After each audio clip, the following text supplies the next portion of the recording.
but they are well motivated. We spent quite a few minutes discussing how to organize everything, who's going to speak, what language is going to be spoken, how many minutes are going to be allotted to each speaker, because we do actually want to get through this interesting topic. The topic of this session is cultural diversity and social harmony, the benefits of well-managed integration. And we can problematize the relationship of a form of cultural diversity and social harmony, and whether they can be connected to well-managed integration. I would go so far as to say if that were even possible, given the contradictory interests or systemic contradictions that underlie the papers that each of these contributors provided are interesting in their own right. It was wonderful reading them. I had to do it in French for half of them, which was fun. It proved to me that I still got it. But what I'm going to do is speak in English and moderate in English, and everyone here is perfectly fluent in English, although half of them are going to be presented in French. Because these, and I'll present each speaker individually in a second, but these are very competent, accomplished academics and researchers, although they're not just locked in their ivory tower. And because of their competencies, what I wanted to do is move through the presentations so that I can first start a discussion, a provocation that I have that connects all your interventions, and then I quickly want to open up the floor to you, the audience, the students, because in some of the papers, student migration is directly referenced.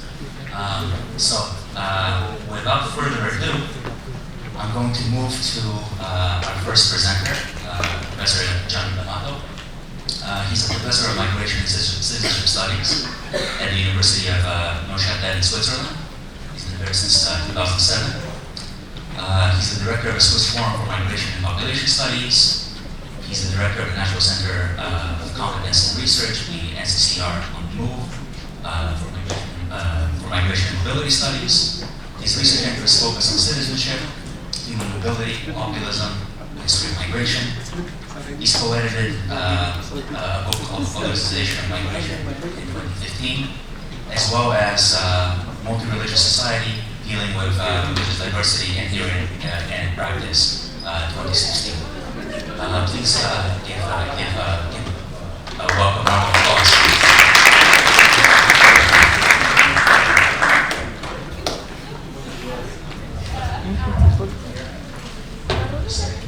Yeah, and so it's going to be about 10 minutes each.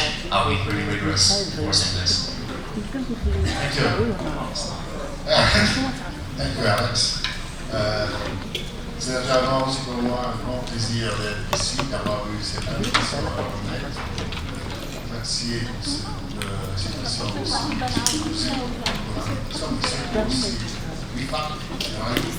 Qui a organisé tout ça de manière merveilleuse. Je ne vois pas dans la salle, elle est vraiment centrale, elle est poussée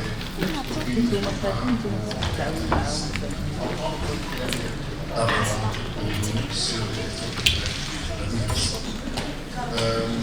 donc, tout le monde avait une tâche, il y a un texte, au-delà des discours de crise, consulter les récits de conférences dans la société immigrante. Donc, il y a deux concepts. Un, crise, le deuxième sur le récit. Comment est-ce qu'on peut comprendre, comment est-ce qu'on s'approprier plus, comment est-ce qu'on peut sortir, comment envisager pour sortir de cette cadre de réflexion. C'est comme ça.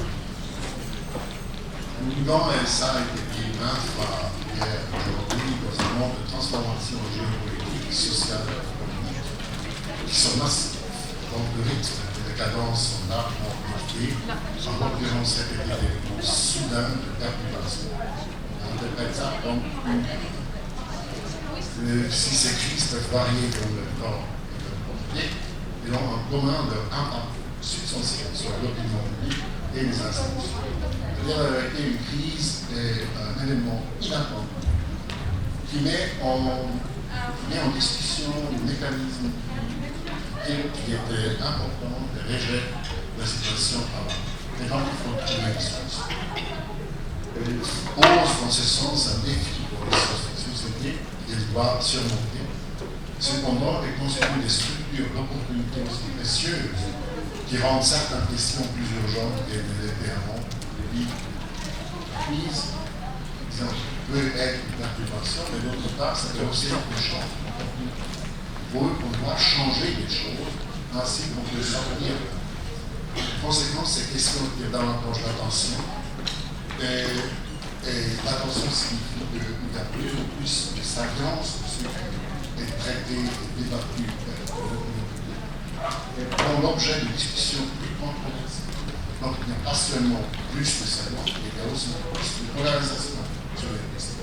On partage plus les mêmes idées de comment résoudre les problèmes. Pensez à la crise écologique, à la crise géopolitique avec les pensez aussi à différentes formes de, soit des crises de migration, donc il y a un débat, une controverse sur comment résoudre ces questions. Et on appelle cette controverse politisation. Et ça touche en grande partie ceux qui concernent ce Parlement, l'immigration, mais aussi des questions qui sont liées à l'intégration. La plupart des études sur l'immigration de l'Europe considèrent qu'à la fois la cause et le résultat du ajustement et de transformation profonde que le continent a pu subir au cours de l'histoire. J'ai demandé de parler de ces hommes-là, appelant aussi une grande glorieuse pour laquelle le monde du Nord a été impliqué, 30 ans de croissance économique, de croissance qui amenait aussi à avoir de main-d'œuvre, de les réunir pour pouvoir disons, favoriser les industries qui nécessitaient des mains. Et tout ce monde est tombé en crise durant la crise.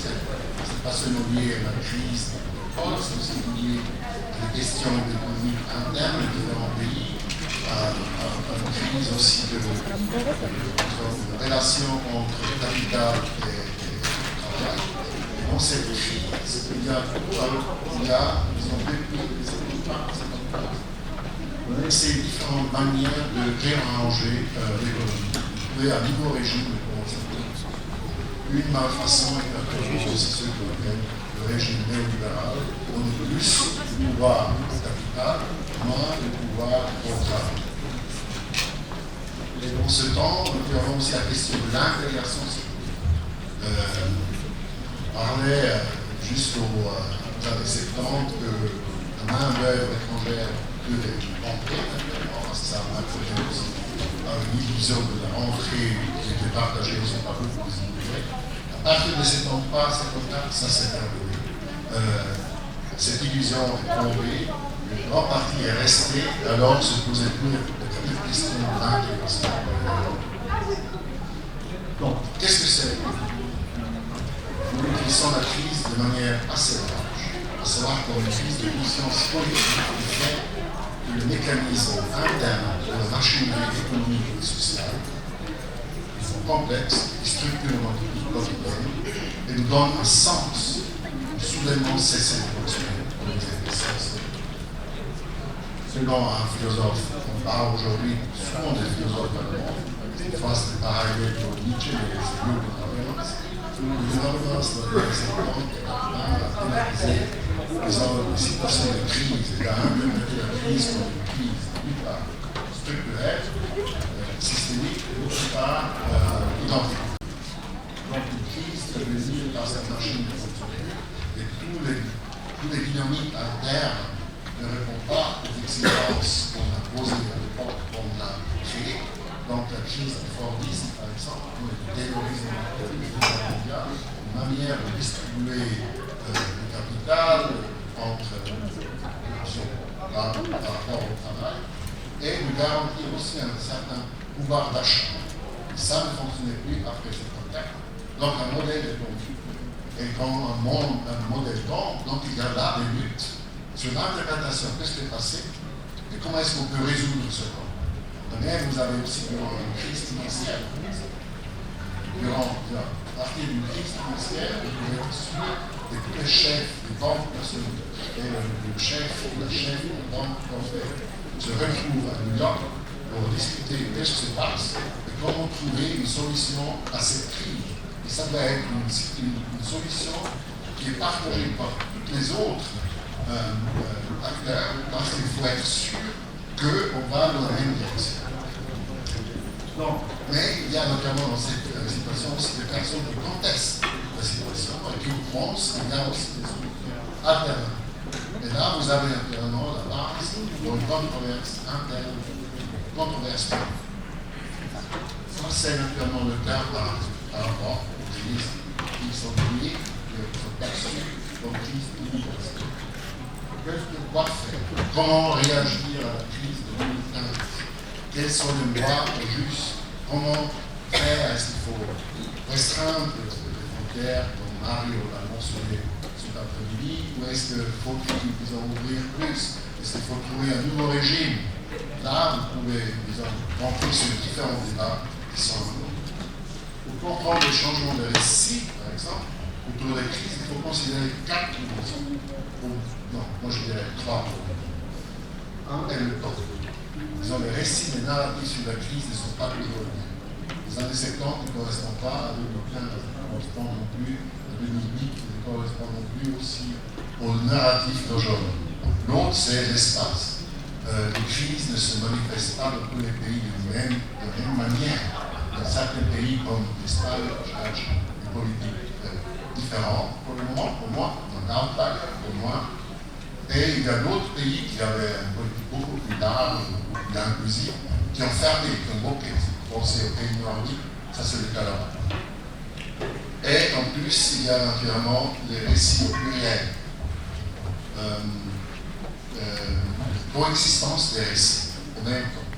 Ça signifie qu'il n'y a pas un récit hégémon, mais il y a des récits qui luttent les uns contre les autres. Il y a des groupes qui partagent ce récit et cherchent de les imposer, de chercher l'hégémonie sur le récit. Je dois vous épargner la méthodologie du texte, mais je pense que pour arriver à la conclusion, j'ai eu 4 pour ce texte. Parfait. Grande question. Qui sont posées souvent en terrorisme. Parfait. Premièrement, reconnaître la dimension théologique de la crise et diversifier les récits. Au lieu d'amplifier les distinctions entre groupes internes et externes, il est important de promouvoir des récits qui s'inscrivent dans le cadre plus inclusif, cherchant à valoriser l'apport de tous dans le cadre de nos sociétés. Deuxièmement, encourager une politique de solidarité adaptive et régulière. Les crises actuelles soulignent l'importance de la solidarité, non seulement comme un devoir moral, mais aussi comme une condition nécessaire pour renforcer l'équilibre social. Cette solidarité régulée doit être articulée autour de valeurs partagées, tout en laissant place à une pluralité d'approches qui s'adaptent aux différents contextes régionaux et aux besoins spécifiques des communautés. Je mentionne encore un troisième, soutenir les solutions à long terme culturelles pour renforcer la résilience, la capacité de résister sociale. Il est crucial de concevoir des solutions qui ne se contentent pas de répondre aux urgences, mais qui contribuent à renforcer la résilience sociale sur le long terme. Cela implique d'investir dans l'éducation, l'emploi, et les initiatives qui favorisent l'intégration. La gestion de l'immigration devrait s'articuler autour de politiques inclusives visant à favoriser l'engagement et la participation des nouveaux arrivés à la société plutôt que dans les marginalités. Donc ça, j'ai parlé de ça.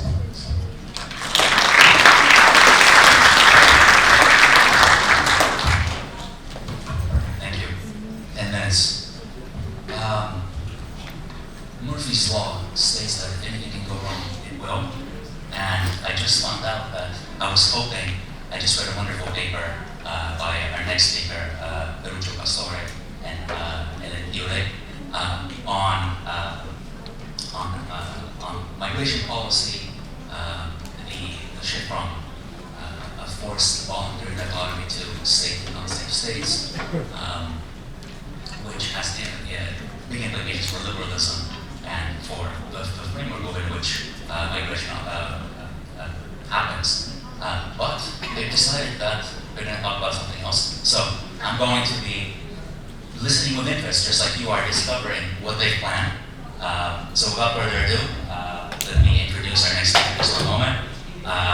Ferruccio Pastore is the director of the International and European Forum on Migration Research, which has been operating in Turin since 2001, studying migration. It's an independent non-profit organization focusing on international mobility, forced migrations and asylum, immigration and society, as well as policy issues, entry control, integration, labor and welfare, and international and EU regulations. They produce numerous interesting working papers, which are available on fieri.it. Mr. Pastore has been, Dr. Pastore is the director of Fieri since 2009. Published numerous articles, book chapters, just like all participants here. His latest books include Beyond the Migration and Asylum Crisis, Options and Lessons for Europe in 2017, Changing Neighborhoods, Intergroup Relations and Migrant Migration in European Cities, co-edited with Alonso in 2016, and a very aptly titled book, 2023, Migra Morfosi, Apertura o Declino, I guess migration morphosis, openings or decline. So please welcome to the stage. Thank you. If you allow me, Chair, I take advantage of this more intimate setting to try and make it more informal. And so I keep sitting here and I should do it in French.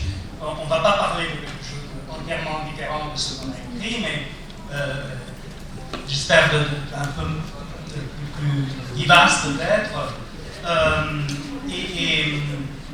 Donc je peux commencer par faire un petit bilan de cette longue, riche et dense journée où je crois qu'il y a eu une constante à travers la plupart des interventions, c'est-à-dire une tension entre le cadre de l'humanisme à vocation universelle, qui est celui de la chair, et la réalité qui pousse d'en dehors. Une réalité où les décisions collectives sont gouvernées par des mécanismes tout à fait différents, qui sont souhaités à l'intérieur de ce cadre, et je dirais même de plus en plus différents. Alors je crois qu'il est important de commencer par penser cet écart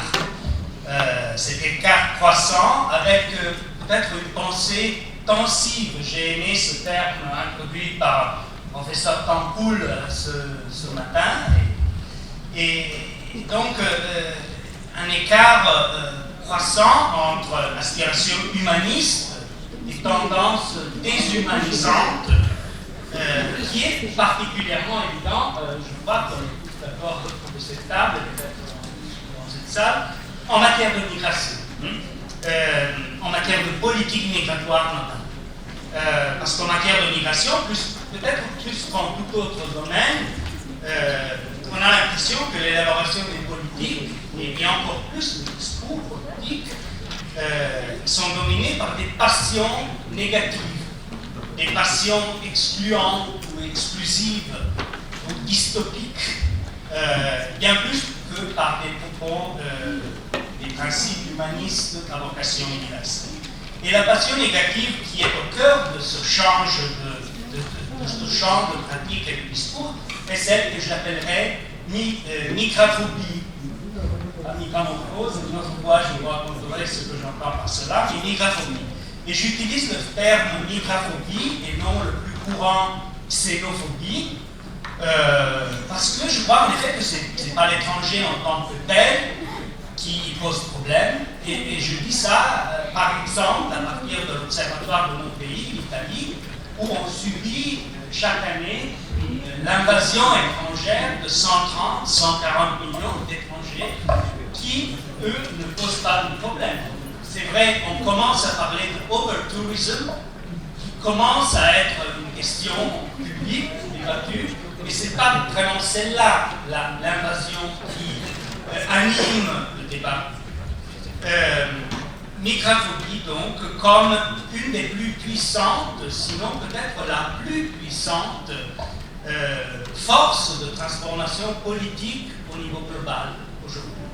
Et pour argumenter cela, il suffit de rappeler deux dates symboles qui ont marqué tout particulièrement l'histoire de l'espace euro-atlantique, mais pas seulement, c'est-à-dire le 23 juin 2016, le Brexit, et le 5 novembre dernier, la réélection de Donald Trump. Dans les deux cas, des slogans misant sur la migraphobie comme levier de changement, dans un cas Take Back Control, dans l'autre Mass Deportation Now, ont eu un rôle central. Et dans cette centralité de la migraphobie, dans ces deux événements politiques, différents mais convergents et majeurs, on constate une sorte de paradoxe. Le premier, bien sûr, est que cette force de transformation apparemment irrésistible se propage à partir du cœur même de ce qu'on a longtemps appelé Occident libéral et que parfois on ne sait plus très bien comment appeler. L'autre paradoxe est plus intrinsèque au changement et consiste dans le fait que ce spectre qui agite, qui transforme la politique dans les soi-disant de démocratie occidentale, mais pas seulement, est un spectre très particulier parce que c'est un spectre désarmé, c'est un spectre démuni, un spectre indigent, le migrant. Ce qui en fait un spectre assez improbable comme menace existentielle et comme enjeu électoral suprême. À ce propos, je crois qu'il est utile d'intégrer la notion de migraphobie avec une notion complémentaire, un autre concept qui nous aide à comprendre une autre passion négative qui est justement un levier complémentaire à la migraphobie. C'est celle que la philosophe espagnole Adela Cortina, qui est une collègue de notre collègue de Valencia qui est intervenue dans notre discussion, appelle aporophobie, c'est-à-dire une forme d'aversion pour les pauvres, une attitude hostile envers les personnes pauvres en tant que telles. Et en effet, ce n'est pas le migrant en tant que tel qui inquiète et mobilise, mais c'est la plupart du temps le migrant pauvre, le migrant par lequel l'Occident, en voie de déclassement global, se sent menacé. La combinaison de ces deux phobies, la migraphobie et l'aporophobie, de ces deux dérangements collectifs, je crois qu'on peut dire, altère et érode les fondements même de l'idéologie libérale sur laquelle était bâti, comme nous l'a très bien raconté Jim Holyfield ce matin, le régime migratoire né sur les cendres des deux guerres mondiales et du totalitarisme du siècle. La combinaison de migraphobie et aporophobie brouille cette dichotomie. La dichotomie entre migration forcée et migration volontaire, soi-disant volontaire, où les premières font surgir une obligation de protection sur l'État, tandis que les secondes laissent intact le pouvoir discrétionnaire des États dans la régulation de la mobilité internationale. Donc, la combinaison des deux phobies brouille cette dichotomie et lui enlève le caractère de la capacité de légitimer de façon immédiate au niveau moral un certain régime migratoire et donc son pouvoir de légitimation juridique et politique également. À cette dichotomie, à son principe régulateur, on voit de plus en plus se substituer une autre dichotomie, d'autres catégories régulatrices, en particulier celle qu'avec Hélène et Camille Schmoll, avec la lequel on a écrit le papier qu'on a présenté, c'est la dichotomie entre pays sûrs et pays non sûrs. Donc pays d'origine et de transit sûrs qui permettent d'arrêter là-bas les personnes ou de renvoyer là-bas les personnes, et pays non sûrs où cela ne peut pas se faire en restant cohérent formellement avec les principes libéraux fondamentaux. Je ne rentre pas dans le détail, je vous renvoie au papier pour cela, et je conclue en disant que, à la lumière de tout cela, la recherche des bénéfices des migrations bien gérées, comme s'intitule notre séance, comme le titre nous invite à faire, semble avoir perdu toute capacité d'orienter les processus décisionnels, et sauf peut-être pour ce qu'on appelle les migrants hautement qualifiés, mais là aussi, dans un climat fortement migrophobique, eux aussi sont touchés par des processus de racialisation qui, eux, ne s'arrêtent pas nécessairement devant le portefeuille gonflé. Et donc, quoi faire? Comment inverser cette tendance? Comment désamorcer la migraphobie? Celle-ci sera une des grandes questions politiques et morales des prochaines décennies, sans doute aussi une des plus épineuses. Je ne peux pas essayer naturellement d'apporter une réponse ici. Je me limite, pour conclure, à remarquer la pertinence d'un cadre comme celui de la chaire, un cadre interdisciplinaire, transculturel, mais aussi spécifiquement euro-méditerranéen, et même peut-être afro-euro-méditerranéen, pour essayer d'affronter ensemble ces questions si profondes et si complexes. Merci.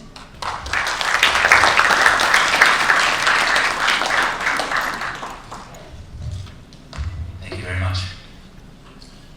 So next we're going to have Professor Ellen Hewlett join us. She has been since 2014 a permanent researcher at the CNRS, the Centre National de la Recherche Scientifique.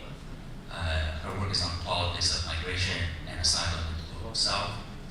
Her PhD was in political science and international relations with Sciences Po, but also was pleasantly surprised to find out that she had 2 master's degrees in geography and politics with summa cum laude, which is excellent to have, something which is eroding in this world. Anyway, her publications include the 2023 research handbook on the institutions of migration governance, co-edited with Antoine Ecou. And also, if you're interested, she has a popular book published in 2016 titled Migrants, Migration, 50 Questions to Make Up One's Mind that you should probably consult. I just got to note that what her topic for her revised presentation is going to be is cosmopolitanism in the Gulf States, which is connected to another book that she edited with Anish Moll, titled Cosmopolitanism, Urbanity, and Migration. So, please, would you like to come up?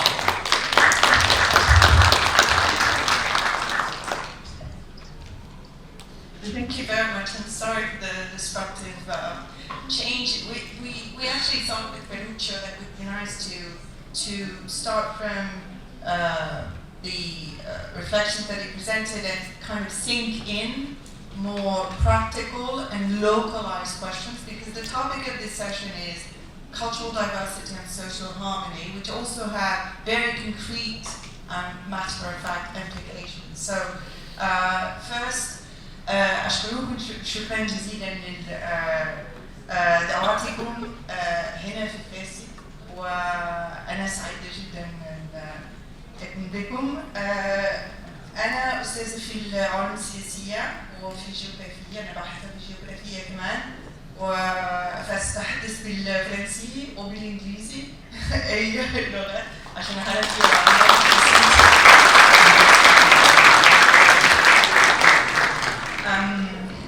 So French or English?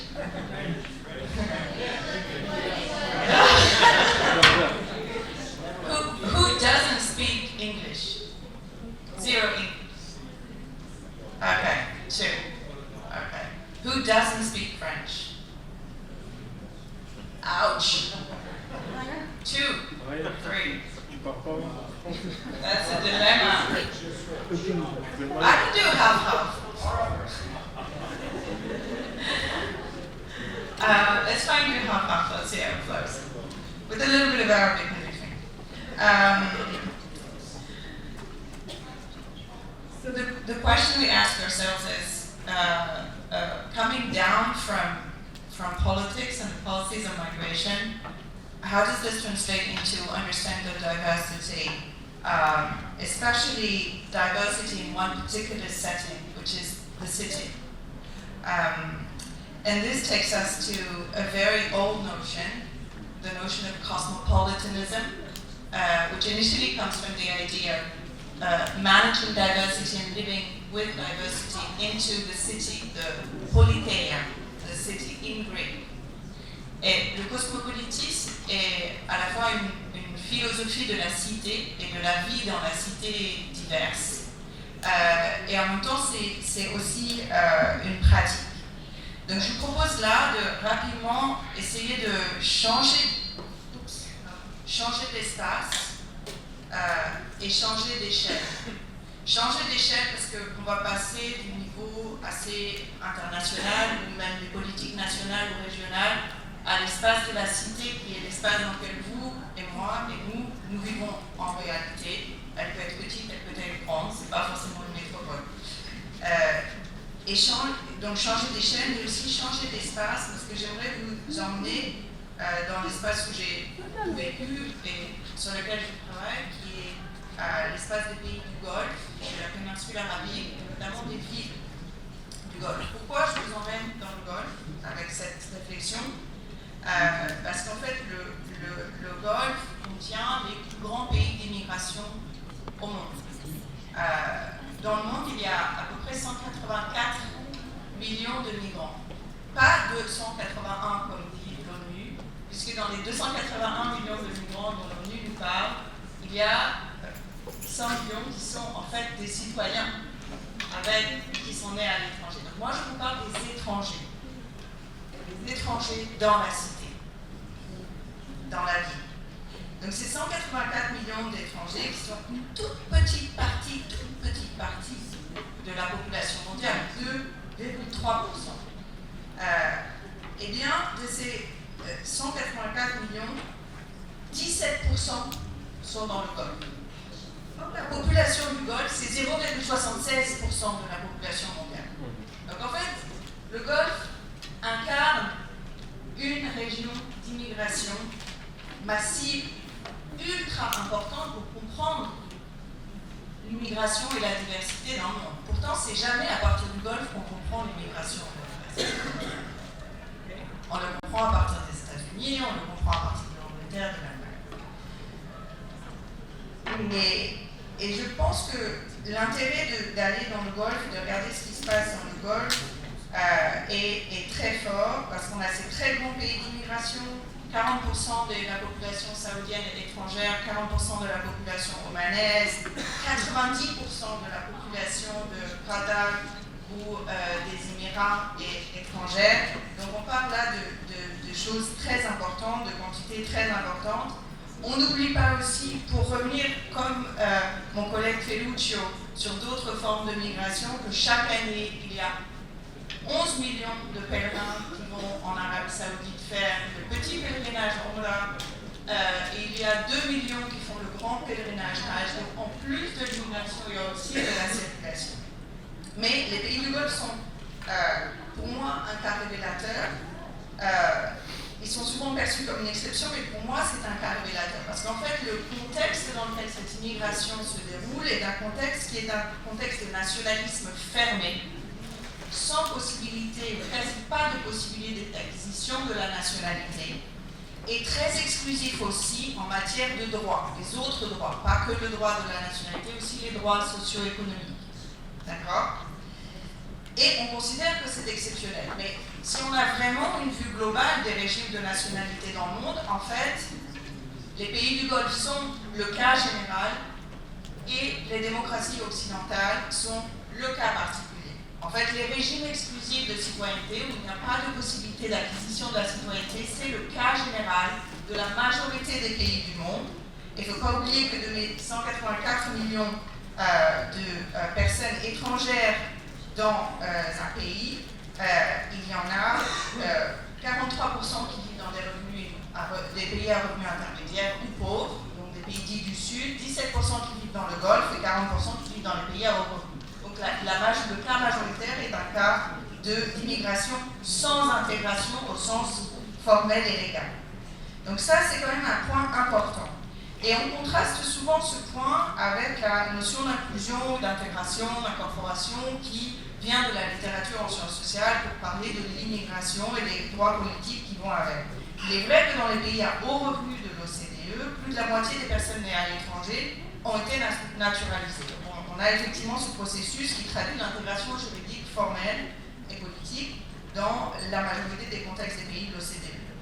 C'est évidemment le contraste avec les pays du Golfe, mais avec la majorité des contextes dans le monde, qui est un contexte d'exclusion formelle. D'accord ? Et ça, c'est un paradoxe historique. Pourquoi c'est un paradoxe historique ? Parce que cette exclusion formelle, elle est le régime politique et juridique de pays qui ont des traditions historiques extrêmement puissantes d'inclusion, mais d'inclusion différenciée. C'est-à-dire, on pense notamment, puisqu'on est au Maroc, au contexte de l'Andalousie entre le 8e et le 15e siècle, on va dire, à l'Andalouse, qui est un contexte de coexistence interculturelle régulée avec des statuts différenciés pour les différentes communautés ethnoculturelles et religieuses. Donc un contexte d'inclusion différencié. Ça a été aussi le contexte du Maroc moderne, donc post-médiéval. C'est aussi le contexte, par exemple, de l'Empire ottoman, dans lequel vous avez un système d'appartenance communautaire qui va avec des statuts, des obligations et une relation au pouvoir, à l'État ottoman. Et ces traditions sont extrêmement importantes. Ce ne sont pas des traditions d'exclusion, ce sont des traditions d'inclusion différenciée. Or, ces dernières années, l'évolution des régimes de droit, je vais retourner à mon histoire des États du Golfe et des pays de l'OCDE, l'évolution des régimes de droit pour les étrangers a pris un chemin assez intéressant. So what happened is that in the Gulf countries, what happened in the past 20 years, there was an increased number of rights and amounts of rights given to immigrants in the Gulf countries that went with reforms of the kafala system, notably, so the sponsorship system that went with reforms of labor laws in many of the Gulf countries, but also other types of policy, reforms of urban policy, which really matter for us and for inclusion. But the Gulf countries, which initially differentiated groups upon national identity or ethno-cultural belonging, started to increasingly differentiate groups based on skills and money, capital, okay? So there was a shift. There was an additional set of rights given, that's true, formal rights on paper in the law, but also a shift in the categories and the rationale behind the differential inclusion and provision of rights, which creates a sort of social order in the Gulf where most foreigners have very, very little rights, but those who have are the richer ones, the ones that have more skills, and those who have low skills or no skills have almost zero protection. And even with rights, the protection is not extremely effective. And this contrasts with what has been happening in Western countries across the same period of time, which is what one could call a relative retreat of liberal rights. I'm taking the example of January 2024 immigration and asylum law in France, which is one of the most repressive laws that France has ever issued on asylum and migration and immigration. We can think also about increasingly restrictive policies regarding immigration and border control have been discussed, the rise of xenophobic or migrophobic populism across countries. And so here we seem to have a contradicting but not so contradicting thing, because the discrimination of rights based on money, based on capital, based on skills is also something that you find in the Western world and in OECD countries, with, for instance, the European Blue Card, which differentiates rights based on skills.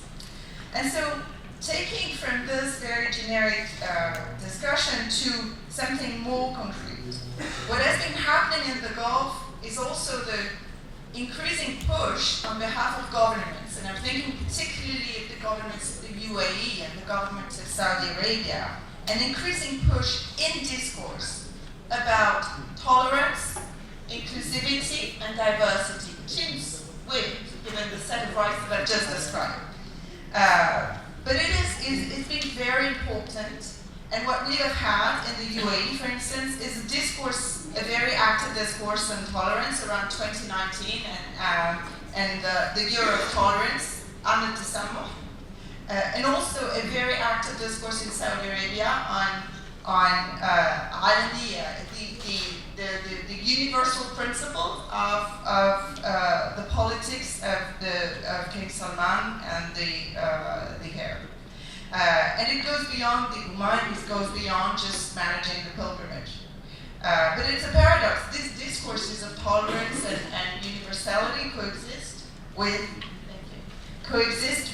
very restricted migration policies. So it's a sort of cosmopolitanism in denial, in a way, if you wish, which combines discourses of openness and legal precarity and absence of access to citizenship, except for the richest.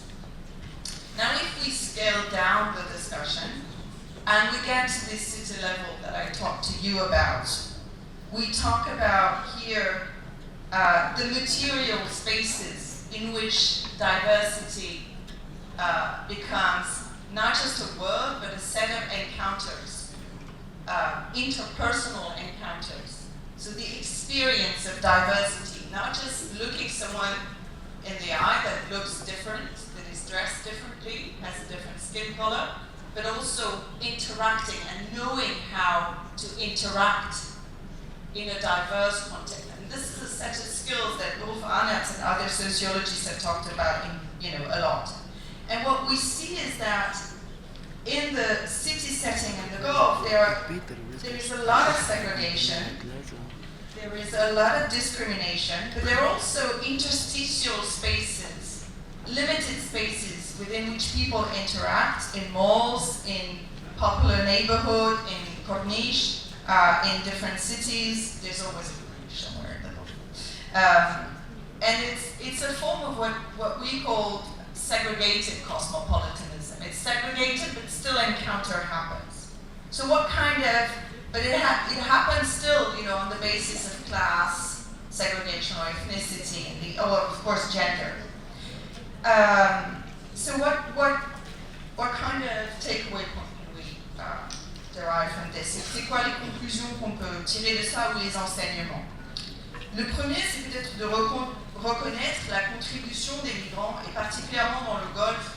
On sait que les migrants, les étrangers ont construit nos villes du Golfe, les ont construit matériellement, ils ont fait les maisons, mais ils les ont construits aussi avec leur culture, leurs liens sociaux. On le voit notamment, particulièrement dans les villes des lieux saints, par exemple. Mais il semble essentiel de réformer le droit des résidents pour que la protection de droits soit effective et pas seulement pour les plus riches. Qu'il s'agisse ou pas d'accéder à la nationalité, qu'il y ait des droits socio-économiques et des droits à la ville, dirait Henri Lefebvre, à vivre dans la ville. Et pour ça, ça nécessite matériellement de créer des espaces d'inclusion sociale, des politiques de la ville, de penser l'habitat, de penser le logement, et peut-être en s'inspirant davantage de l'histoire et des modèles historiques que cette région méditerranéenne nous propose à l'Andalouse, l'Empire ottoman, mais en gardant au cœur l'idée que le cosmopolitisme est un triangle en fait entre les discours d'inclusion, les droits formels et les politiques qui permettent de les mettre en œuvre et ces pratiques d'interaction sociale. Voilà, je vous remercie.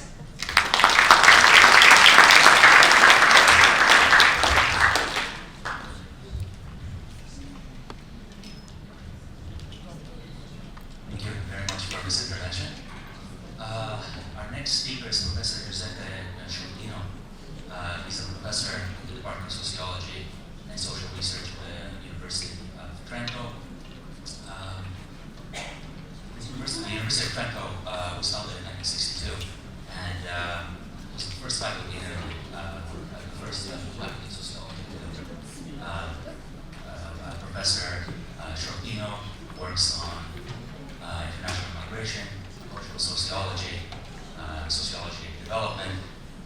His PhD in sociology and social policy was from the University of Bologna. Numerous publications. I urge you all to look up the CVs of all our contributors because it's remarkable.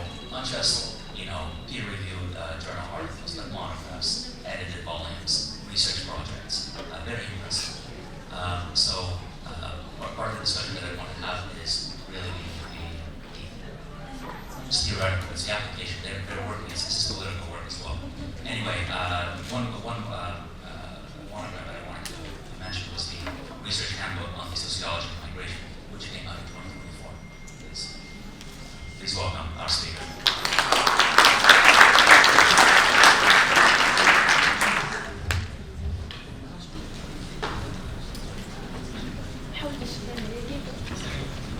Thanks a lot. Thanks for this wonderful conference and for the wonderful face hospitality. So I don't want to reciprocate and talk to you with my very poor French. We don't talk in English. And what I'm going to talk about, which can be seen a bit blue, is on the fact that likely in these years, and probably the coming year, we are going to witness the end of a historical compromise in migration policy, which has somewhat kept the image of the European Union as a humanitarian superpower in place, even at the moment in which increasing controls would, in the compromise, prevent the arrival of massive number of people able to employ the rights. It's what I call the gentle monster. Gentle because it was committed to implementation of the Convention on the Status of Refugees, and monster because it was also committed to increasing control and preventing people from enjoying rights, which was probably formalized just a quarter century ago in Tampere, in one day. Apparently it was an extraordinary war day for this idea, which you can find behind the Schengen Agreement, behind the Dublin Agreement, you can find still this year in the European Pact on Asylum and Immigration, is work for a certain period, even if there were some structural weaknesses which have always made dealing with it difficult at the European level. There were internal policies. The compromise was clearly privileging the traditional countries of immigration of Northern Europe, shifting the costs of controls on the southern and eastern countries. And even if this has changed in recent years, it belongs to the category of too little today. The damages to trust, which was the key element in the collaboration among 27 states, had already been done. But also, and this is increasing, a geopolitical instability and external pressures which have been, I think, very undervalued in 1999 when the trust of the European project was strong, and around Europe there were lots of democratizing states. Because you see, the old structure, visa policy, career sanctions, return policy, whatever, are actually predicated on the fact that neighboring countries are willing to collaborate with you, you're meeting people, preventing unwanted arrival, and so on. This, what has been understudied is that this collaboration with transit countries becomes immediately a chance for this transit country to become even using it as a tool of geopolitical pressure, which is something which has become more and more clear after 2011, as an example in the Libyan case, and particularly worrying in 2021 revolution case. Another constraint was that being committed to even for liberalism inside and repression outside goes against the extended liberalism on which the European program is committed. And that's the reason for which actually the European Court of Justice has been probably the next stumbling blocks in implementing this strategy, which has caused the progressive entrusting of the repressive function to quasi-governmental bodies or to third-party actors, religion guards, probably best example, which has created a clear case of responsibility without accountability. And finally, the politicization of migration, which again I quote the Belarusian crisis in 2021, has shown how frail and difficult can be this compromise when you don't have any more democratizing states and neighbors that will aggressive authoritarian states embedded in a neo-imperial project like in the case of Russia. So all these contradictions are there, and what is worse, they didn't bring much results. Because if you look at the number of asylum applications versus in Europe, this is pretty much the same of the huge crisis of 2015-16. And the number of unprocessed cases, which is the most worrisome because the cases that we get later, is actually even higher. So, and that's the fact that another hidden presumption of the system, which was the fact that European public opinion would be probably, or at least against immigrants, but still not so much of committing politically to immigration as the main goal or the most visible factor, as in the last 10 years actually chosen this topic as for a new generation of political actors. Now, if we read the, I still have some minutes. Oh, that will be less than 9 minutes. If we read the recently approved European Act on Immigration and Policy, we see that basically the idea has been very difficult, with a lot of work, a lot of compromises, to reform the system, keeping the premises intact. It's clearly more repressive and more focused on return to previous acts. It's clearly less gentle inside, but not so much.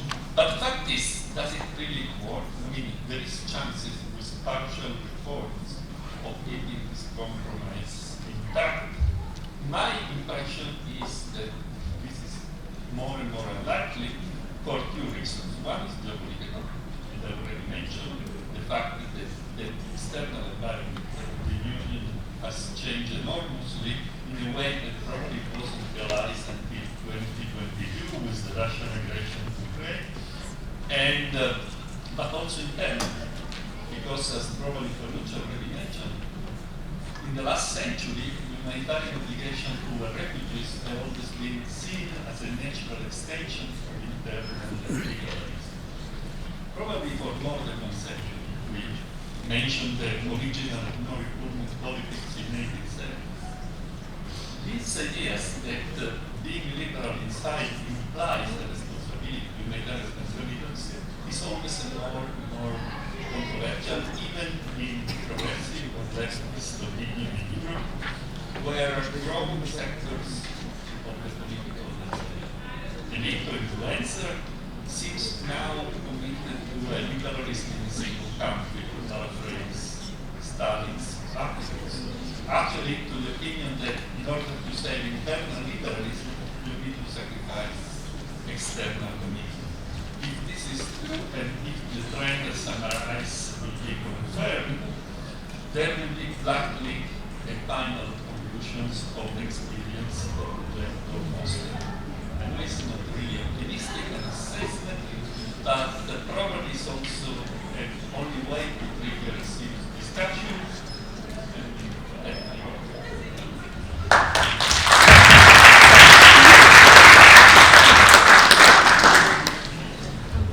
For the honest intervention, and you always almost finish with a final solution after mentioning socialism in one country. So, okay,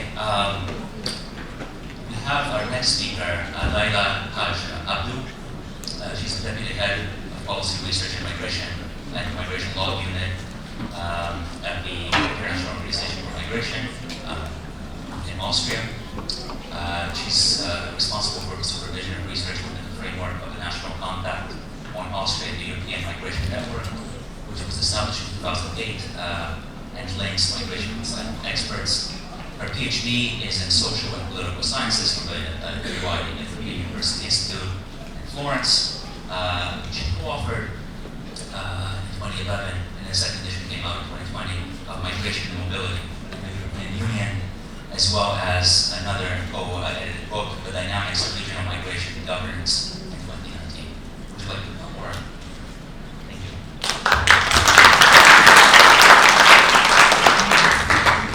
Thank you so much. First of all, I want to thank the organizers and thanks also to the Euromed colleagues and all of you, students, to be here with us. And I also want to thank Professor Jim Holyfield, who brought us all together here and who taught us and is still inspiring us with his scholarship, and also taught us about the importance of not only friendly exchange, but bonds of support and friendship. So I wanted to say that this is also very important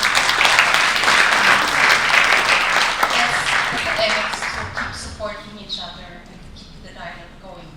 So I don't assume that you're all migration experts. You probably have expertise in disciplines I have no clue of, like technology or other kinds of subjects. So I try to break it down, so those of you who have worked for years, please bear with me, but I think it's important. Also feel free to interrupt me at any time if you have questions, so we can have a nice debate afterwards. So I think my intervention fits nicely to the others which were already spoke before. I will speak from a European perspective because I'm a scholar on EU governance. So I want to learn from you, but what I can bring to the table is the European Union perspective. And in the European Union, we had a debate about democracy and decline of trust in public trust in governments, and democracy backlash. Also, the former panel was about how to regain trust. And so this debate in Europe was very much that there is a politicization of migration. So what Gianni already referred to, a negative contestation of migration, which is linked to a backlash to democracy. So put very bluntly and easily, migrants are coming, and there was this assumption that the publics don't agree, so they lose trust in their governments who let this happen. So what we've indeed seen is a populist political mobilization, anti-migrant mobilization, with increasing mis- and disinformation about migration and migrants. And so many have concluded there is an anti-migrant sentiment sweeping across countries of the global north and Europe. And this impression in turn has fostered the idea that in order to regain trust, governments need to restrict immigration. So I want to make 5 points in response to this. because I think these are quite some misconceptions that often even in migration scholarship occur. So the first is, not all types of immigration are contested. And I think this is very important. If we speak of immigration, what do we speak of? It's a very generic term, right? It is particular sections of disorderly movements of people via dangerous routes, like the Mediterranean, that has raised concerns among segments, so not all, but among segments of the public, and contributed to this politicization of migration. So irregular migration not only renders migrants vulnerable through dangerous routes and also then precarious statuses, but it also triggers negative public opinion in the countries of receptions. Also, another point I want to make here, that for Europe's, there has been, it's not that Europeans have become more anti-migrant, rather the issue is that the issue of migration has become more salient. So what I mean, Gianni already mentioned the word salience. What do I mean with this? That it has become more visible in public debate. People have spoken more about it. And what has this salience done? This issue salience has activated concerns about migrants in segments of the society that then have voted for actors, parties that are anti-migrant. So these attitudes were already there in some segments, but people didn't vote for it because it was not an issue. I often give the example of the environment, which is a similar issue. Like, many of us have probably cared for the environment, but nobody spoke so much about the environment like in this last decade. So now those people who care for the environment also vote for parties that also care for the environment. And a very similar thing is about migration. Those who had already these concerns now go to the voting booth and vote accordingly. So it's not that everybody is anti-migrant, but this salience has activated concerns. And also, this is another point I want to make, that research on public opinion shows that voters generally support pro-migration policies when they are, and here I cite Alexander Kustov, who is just a book from him is coming out. He's a scholar on political attitudes, political behavior, who showed that they support pro-migration policies if those policies are demonstrably beneficial for the receiving societies. And so he adds that regular pathways that enable filling labor shortages or help to revitalize declining regions are such demonstrably beneficial policies. Think about, we heard before of our colleague about the United States, so these Rust-Belt cities, like that they were very much revitalized through migration, or think about some Italian rural towns where there was no one that became very much revitalized through migration. So that also, and Kustov in his new book also makes a point that because regular migration pathways benefit receiving societies, it helps to strengthen public trust in governments in receiving countries. This also ensures that these governments have a sufficient public mandate to help the most vulnerable migrants when a crisis hits. So this connects what the Giuseppe Schettino just said now about the monster. So I'm trying to be the optimist here and bring the good news, right? So to cite also another scholar on public opinion, democratic societies can reap the economic benefits of migration without eroding public trust. So how exactly to go about this now? So from what I have said so far, we can conclude that it's regular, safe, and orderly migration, like my organization, the International Organization for Migration, also advocates for. And this migration has to be viewed as beneficial for the public, to the public, that's to strengthen acceptance and public trust in governments.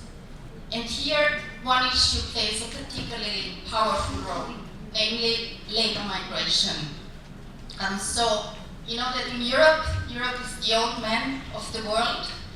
So we have so-called demographic aging, which we also have in other countries of the global north.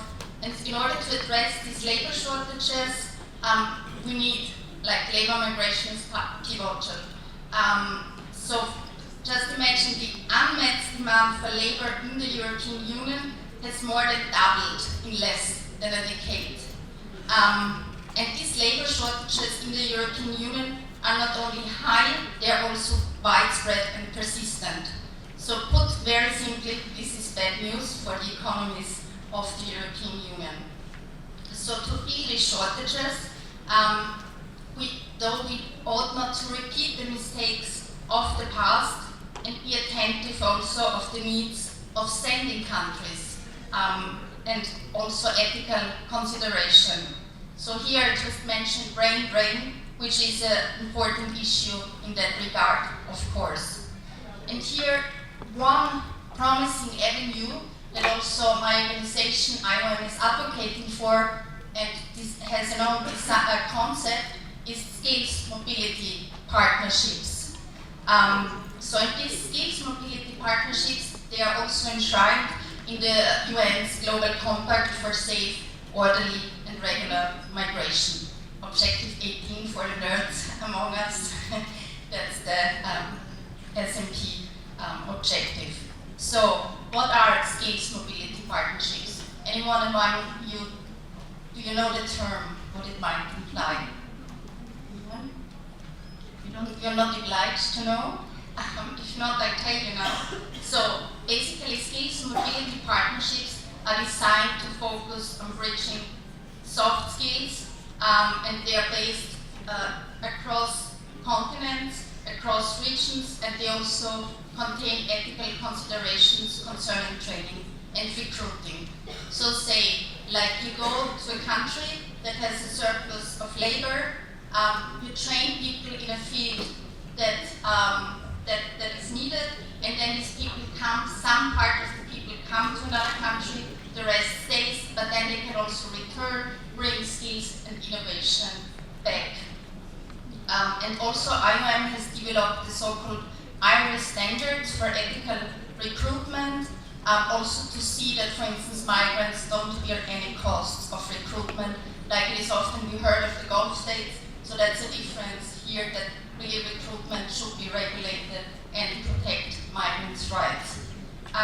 My IOM colleagues here in Morocco, and we heard, maybe some of you heard my colleague Laura Palatini speak in the morning, they implement such a skills mobility partnership project for Morocco, the TAM Plus project. My own country, Austria, and my country office in Austria is just implementing one of these projects. It's called the EAGLE project, where we have cooperation with the Austrian government and with Egypt, where we provide training in technical training and in metal technology and modern welding for the transport sector, because there is also transport, like a new innovation in this field, and we need urgently labor in the sector of transport. So we will train 125 people in Egypt, of whom 100 will come to Austria. And we'll also closely cooperate with companies. So this also brings companies and private companies into the equation. And also Austria, for instance, the country where I'm based and where I come from, also signed memorandums of understandings with the Philippines and with Indonesia, and private companies are hiring as far as Brazil and Colombia. So just to come to an end, to not overstretch my time, so to make a recap, how to address the negative politicization of migration. I would say let's foster regular migration pathways and labor migration instruments that benefit migrants, employers, receiving and sending countries. And also I want to close first, not only by thanking you, but also I think who else is more predestined also to help to re-establish this trust than the Mediterranean region, because the history, as David Abou-Lafia, the historian, said, the history of this continent is paradoxically and wonderfully, as I may add, in its swirling changeability and diaspora of merchants and exiles, as he emphasizes.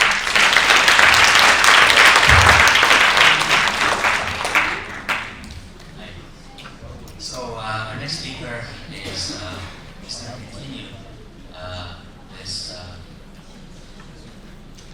course of optimism, and I'd like to say perhaps utopianism. Lyndon Hickey from Fairfield University in Connecticut. He's in the Department of Politics, which he joined in 2021, and he has a monograph published 2014 called Democracy and Democratization in Africa. Please welcome him.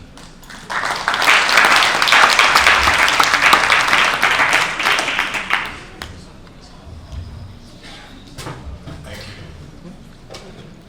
I will also start by being thankful to my friend and senior brother, Jim Holyfield.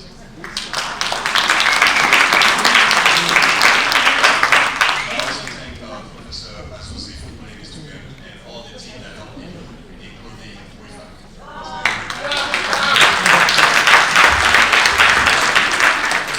My topic is on global governance, and the question I pose is global governance or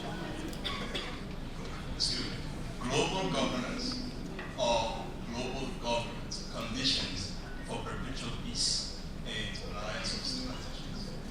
Now, I say this in English, but I wrote my presentation in French, so I'm going to do it in French. So, alors, je disais que le titre de ma présentation, c'est Gouvernance mondiale ou Gouvernement mondial, conditions pour une paix perpétuelle et une alliance des civilisations. La gouvernance mondiale qui a émergé dans les décombres de la Deuxième Guerre mondiale de 1939 à 1945, traverse aujourd'hui sa plus grande crise. Celle-ci se manifeste surtout par la paralysie des organisations internationales pour résoudre, sur la base du droit international, les problèmes transnationaux du XXIe siècle. La force est malheureusement devenue le principal levier des États les plus puissants du système international pour la promotion de leurs intérêts. Alors, je devrais vous parler un peu donner le contexte de l'émergence de cette gouvernance mondiale. Je viens de le dire, c'est la fin de la Deuxième Guerre mondiale. Et je devais encore préciser que quand je dis gouvernance mondiale, le terme est utilisé pour désigner la régulation des relations interétatiques et interdépendances en l'absence d'une autorité globale, c'est-à-dire une espèce de gouvernement mondial justement pour implémenter les décisions prises par les États. Alors, je parlais donc du contexte. Fin de la Deuxième Guerre mondiale, les États-Unis mettent en place des institutions de la gouvernance mondiale. Les enjeux pour ce grand pays, c'est de promouvoir la paix entre les grandes puissances et de codifier la gouvernance financière et économique mondiale afin d'éviter les dysfonctionnements qui ont été préjudiciables à la paix entre nations européennes. Alors, en 1944, je dis ça brièvement, en 1944, on crée les institutions de Bretton Woods, c'est-à-dire le Fonds monétaire international et la Banque mondiale. En 1945, on crée les Nations Unies, l'Organisation des Nations Unies. En 1947, c'est autour du GATT qui va devenir en 1985 l'Organisation mondiale du commerce, l'OMC. Et puis, une série d'autres organisations mondiales vont voir le jour. Les organisations que vous connaissez, l'OMS, la CPI et consorts. Alors, pendant des décennies, la gouvernance mondiale articulée par ces institutions et prenant appui sur le droit, je précise encore, prenant appui sur le droit international, a assuré une certaine stabilité au système international que même des changements d'envergure dans la distribution globale du pouvoir n'ont pas ébranlé. Je pense par exemple à la fin de la bipolarisation du monde en 1991 avec la chute dans l'Union soviétique et la gouvernance mondiale est restée stable. Un autre changement d'envergure c'est incontestablement l'hégémonie américaine de 1991 à 2017. Pour la première fois dans l'histoire des relations internationales, il y a une puissance qui a émergé, qui a dominé complètement le système international de tous les aspects.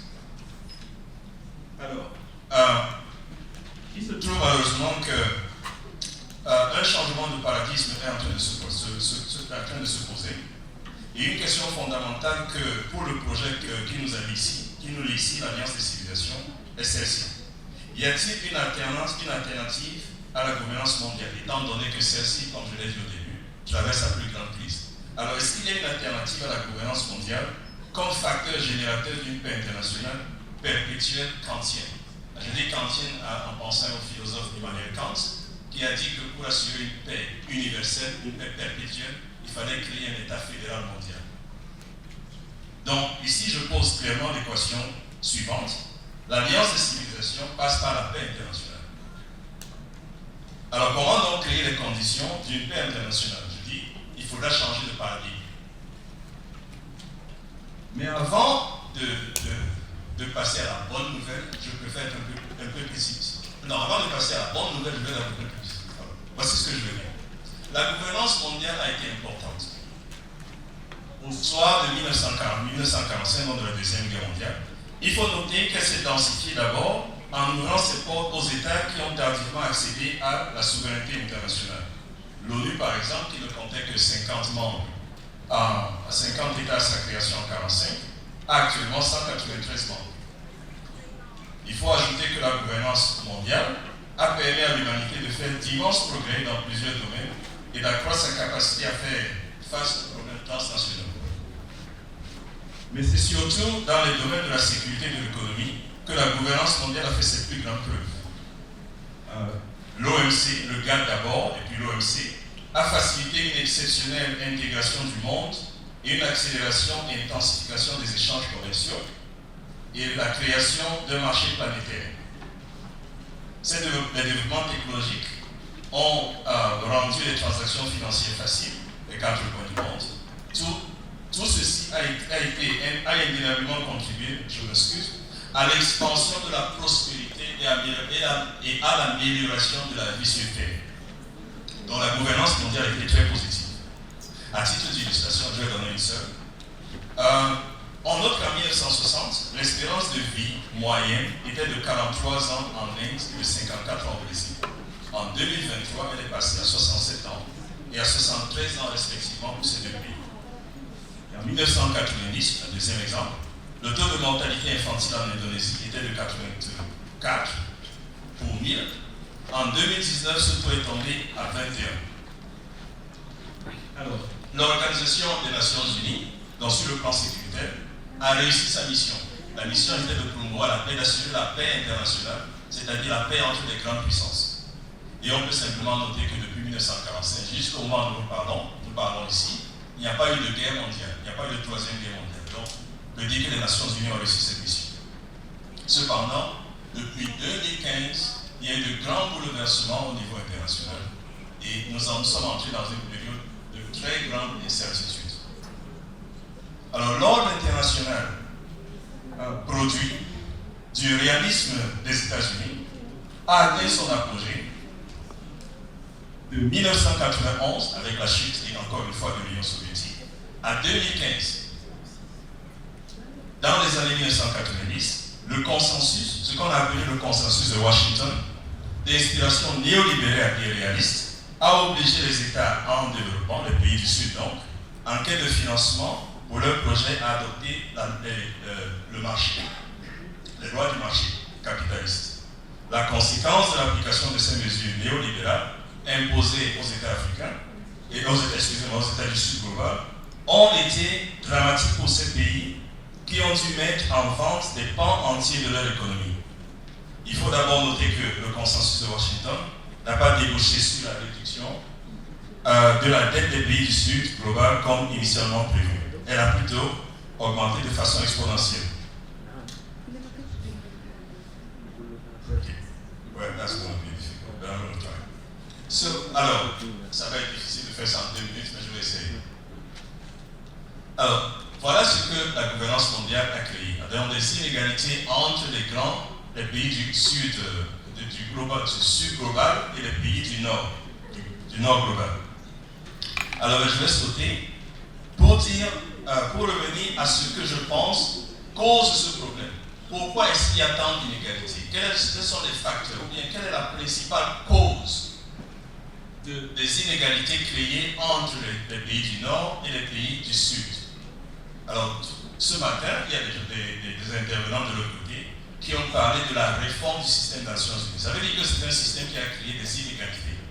Donc, à la base, il y a un problème d'inégalité. Je veux dire que le problème fondamental, c'est le principe organisateur de la gouvernance internationale. Et ça, c'est le réalisme. Je parle du réalisme comme philosophie politique qui prend racine dans l'individualisme cartésien, d'où la naissance d'une religion de l'individu, d'un culte de l'individu, dont parlait le philosophe Durkheim. L'individu moderne ainsi conçu est un être rationnel et égoïste dans ses relations avec autrui. Il pense surtout à la satisfaction de ses besoins. Alors le réalisme formule les postulats suivants, et je vais très vite. Primo, les États sont des acteurs qui présentent des caractères inhérents aux individus qui le composent. 2. Le système international est anarchique, c'est-à-dire que c'est un environnement où il n'y a pas de gendarmes et dont les États sont obligés d'assurer eux-mêmes la sécurité. Enfin, les États sont des entités souveraines, ce qui induit qu'il n'existe pas d'autorité supranationale à laquelle ils doivent faire allégeance. Alors, l'impact... Alors, il faut noter que la gouvernance mondiale... Je vais arriver à la conclusion. Alors, si le réalisme est le problème, qu'est-ce qu'il faut changer? Il faut changer de paradigme. Si le réalisme est le problème qui crée les inégalités, qui fait qu'on ne peut pas réformer le système international aujourd'hui, qui empêche la refondation du système international, voici ce que nous proposons. Il faut plutôt penser à la création d'un gouvernement mondial. J'étais très impressionné hier en écoutant l'ambassadeur plutôt Michel et Capasso, qui parlait d'un État mondial des États-Unis du monde. C'est le même concept que nous proposons ici. Et ce n'est pas un concept nouveau, parce qu'à la fin de la Deuxième Guerre mondiale, il y a eu beaucoup d'intellectuels et beaucoup de practitioners des relations internationales qui ont proposé la création d'un gouvernement mondial. C'est ce que nous reformulons ici. Mais nous ajoutons une touche nouvelle. Nous disons que, en lieu et place du réalisme, en lieu et place de l'individualisme qui a généré le réalisme, nous pensons à une philosophie africaine, et c'est bien de la proposer en terre africaine, ça s'appelle Ubuntu. Et je le dis rapidement. Il faut sauter ici.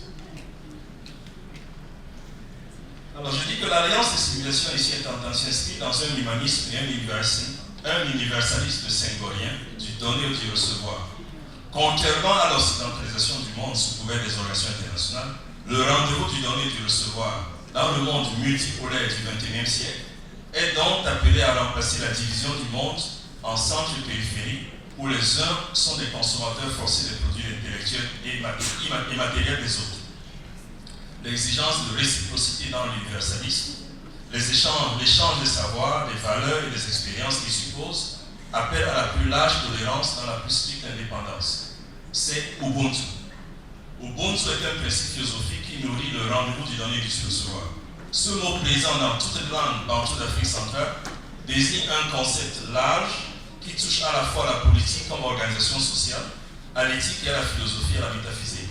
Ubuntu établit un circuit relationnel dans lequel l'humanité de chacun est liée à l'humanité des autres.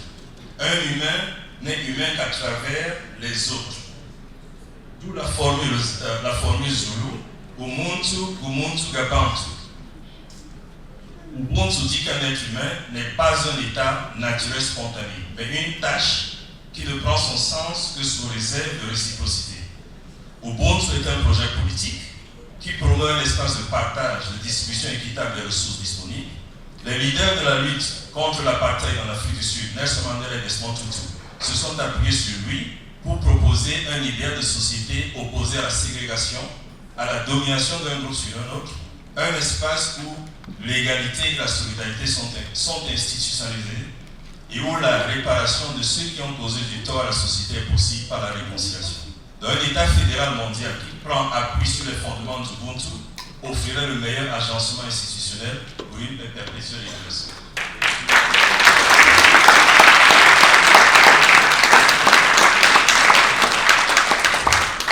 So we're going to move to our final speaker, Sasha Karnik.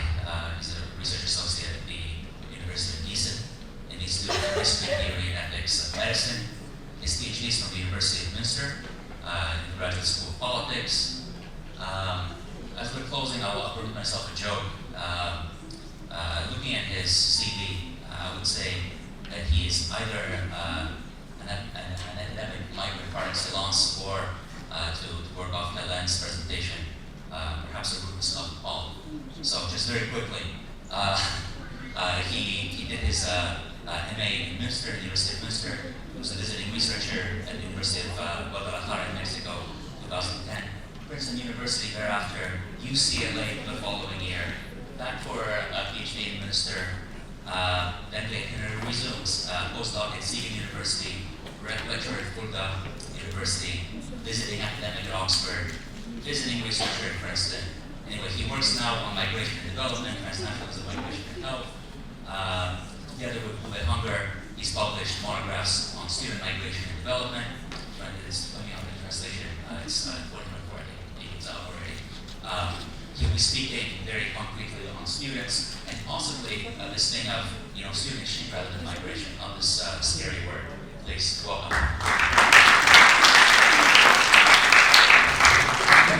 Thanks so much for this very nice introduction.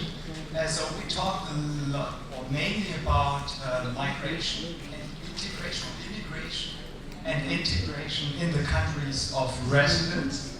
And I want to take a look more to the countries of origin. So, and basically, what does migration mean for the countries of origin? And particularly in the case of student migration.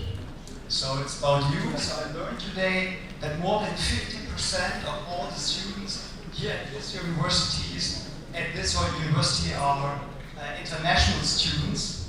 So it's about you, but the question in our research was more about what happens to them after they graduate as alumni.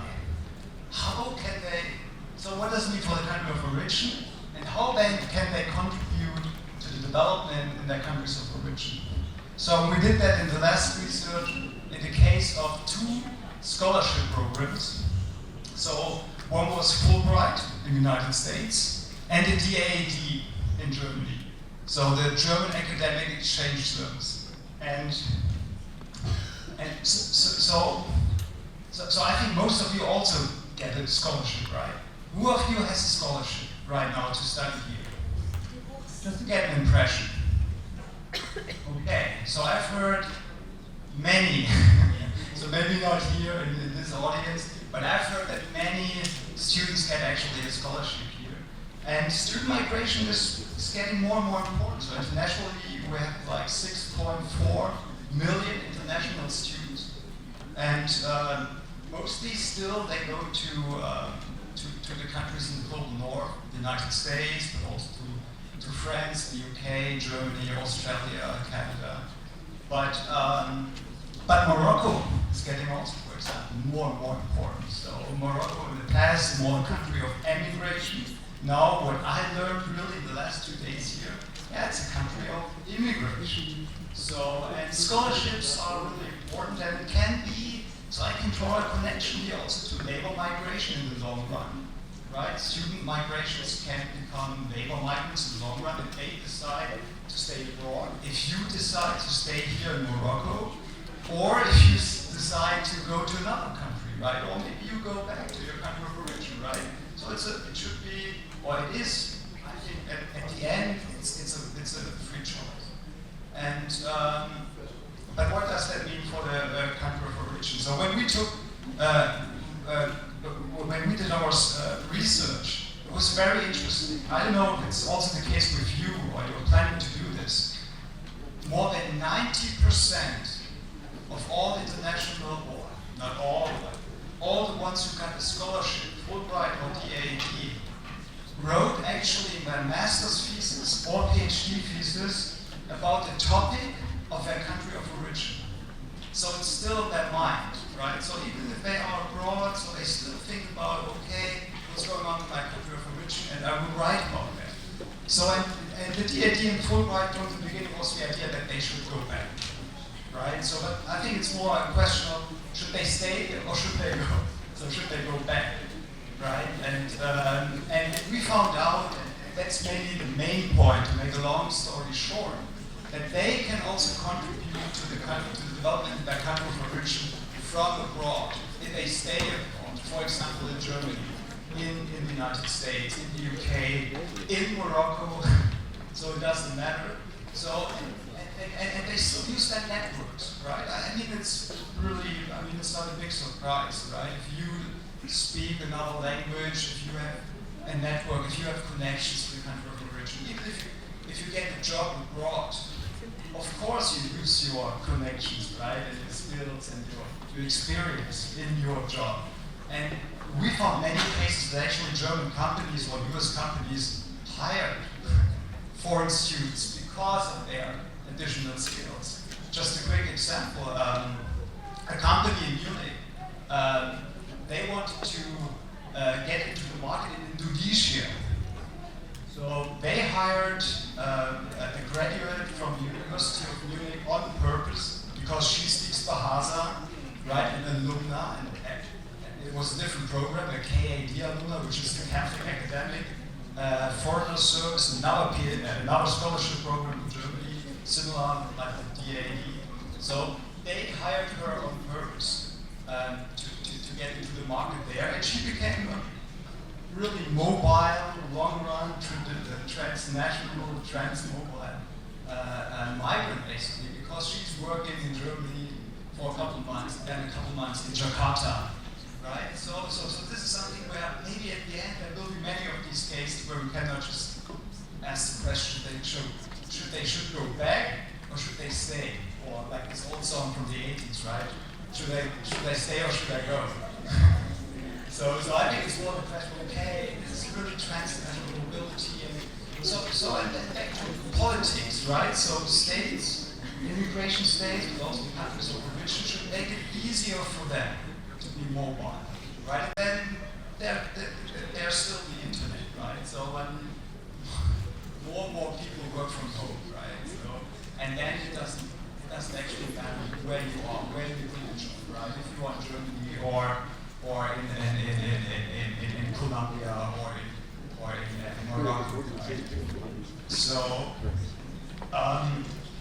yeah, and I think to round it up, at the end it's a matter of global migration governance, right? So I mean, in the Global Compact for Migration, student migration, I counted it, but I forgot the numbers, but it was mentioned several times, right? Scholarship is also mentioned there. So I think give students more opportunities to study abroad, and particularly for the ones who cannot afford. So I think the key here is scholarships, right?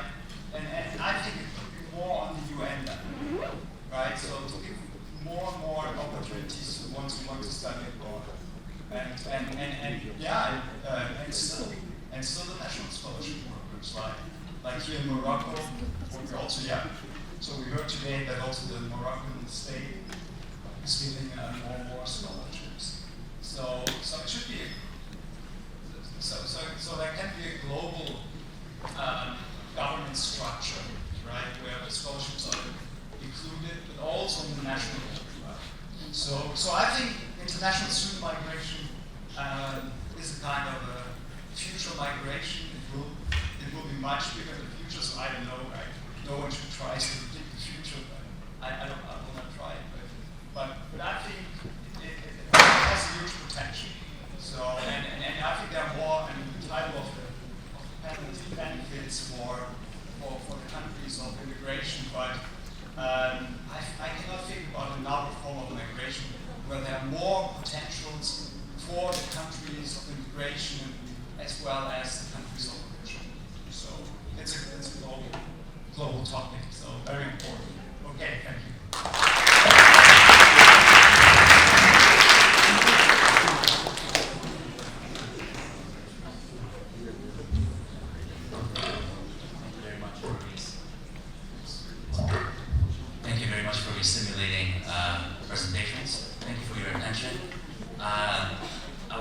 Professor Azuzzi, we need to be in the Agora in 1 minute at 6:40. So we're going to stay just a few more minutes because what I wanted to do is I wanted to involve you to speak with, to engage with stimulating ideas. I was going to myself provoke perhaps a discussion. What I'm going to do is I'm going to profit from my power at the moment. So to pose a general question that you can walk away with, perhaps for a future conversation. A lot of philosophers have been quoted over the course of the day. I want to, it's not just order a few song titles. So if you guys know Jack White from the White Stripes, he has a line in one of his songs that he found, which reads like this: "White Americans, what? Nothing better to do. Why don't you kick yourself out? You're an immigrant too." Who's using who? What should we do? Well, you can't be a pimp and a prostitute too. Lots of contradictions. We've been talking about these things. And this, on a discursive level, is the response to this microphone that we've been talking about, this representation, these discursive practices. I was thinking about an interview that Stephen Bannon gave in 2017, August 18th, Popular American Prospect. And it goes like this, quote, because he started talking about the election. Quote, "The Democrats, the longer they talk about identity politics, I got them. I want them to talk about racism every day. If a left is focused on race and identity, and we go with economic nationalism, we can crush the Democrats." And then, after the second, my question to the panel, I'm curious, is, and Lila had